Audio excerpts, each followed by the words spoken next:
Hello guys, NautoAce here, and this will be a follow-up on my thoughts on the Pokemon Direct that happened on February 27, 2022. So I kind of gave my thoughts on what they showed, but in this one, for the follow-up, I want to give my thoughts on Pokemon Scarlet and Pokemon Violet.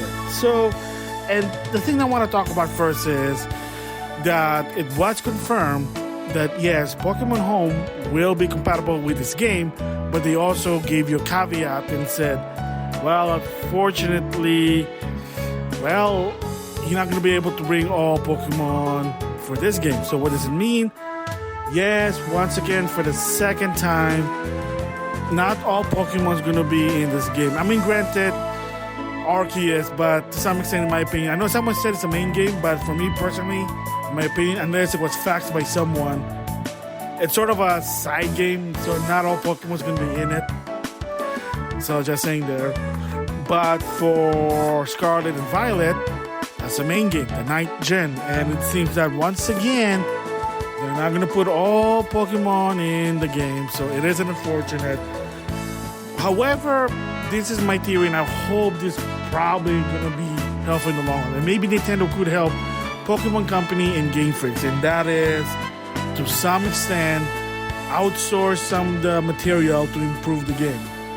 Well, kind of like Street Fighter V. If you didn't know, even so Sony chipped in for the budget, they did outsource some of the characters from different studios, such as someone did Ken, that's why it looks not so good. At the same time, there's a character like Cody or Colleen that looks good, because Ono did say that some of the characters were outsourced for a different studio to do it because they couldn't do it themselves. They needed help. So again, outsourcing, that's a key thing there. So the reason is, if you didn't know, Diamond and Pearl remake wasn't even developed by Game Freak, it was someone else. So probably they have the asset. So why not, at this point on, have outside help develop the game? I know that's going to cost money, but I guarantee a lot of people are going to be really happy. And to some extent, why not make it, I know it's going to be so stupid, but when push comes to shove for profit, make it like a paid expansion, which is going to be stupid. And what I'm trying to say here is that they could probably outsource some resource to create those character or Pokemon model and retrofit it to Sword and Shield, Arceus, and Diamond and Pearl, and Scarlet and Violet. So, and then probably in the long run, they'll finally have a National Dex. One of the things that I did say in the past, and hopefully, and I still stick with this, is that Game Freaks, Pokemon Company, they outsource their game, and in the long run, with an update, you can finally put all the Pokemon in one of the generations, Sword and Shield, without, of course, the Pokemon from Scarlet and Violet.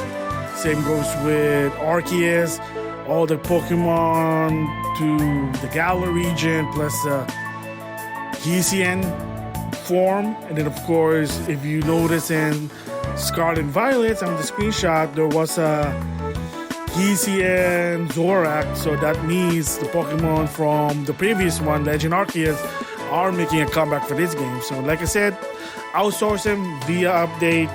Perhaps that might work, hopefully, and that's my wishful thinking there, because that's been a tradition, and it's a big tradition for a Pokemon fan, believe it or not. Like, why break tradition? Why would you do something like that? And again, it is understandable. Omori already said it, that it's not that easy, but like I said, maybe in the long run, outsource it via update.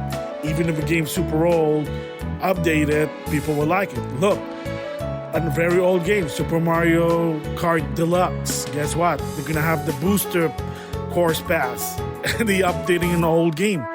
Toad Treasure Tracker, people didn't know that game was old, and then 2 to 3 years later, they have an update and DLC. Can they do that with Sword and Shield? Definitely. Can they do that with Arceus? Most definitely. So again, when it comes to Nintendo games, even if you have a DLC or an update for an old game, I can tell you that people will buy it. People will support it. Just saying there. So maybe, hopefully, again in the very, very long run, especially for Sword and Shield, but at least like once the game's out post-launch, they'll do an update and add more Pokemon. Like I said, they kind of did that with Sword and Shield with the expansion pass.